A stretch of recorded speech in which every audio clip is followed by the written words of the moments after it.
চলো আজ তোমাদেরকে দেখাবো বর্ধমানের নবাবহাটের 108 শিব মন্দির এবং 108 শিব ঠাকুরের নাম।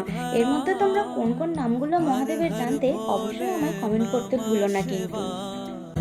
गंगाधराय शिव गंगाधराय हर हर भोले नमः शिवाय ओम नमः शिवाय ओम नमः शिवाय हर हर भोले नमः शिवाय ओम नमः शिवाय ओम नमः शिवाय हर हर भोले नमः शिवाय रामेश्वराय शिव रामेश्वराय हर हर भोले नमः शिवाय रामेश्वराय शिव रामेश्वराय हर हर भोले नमः शिवाय।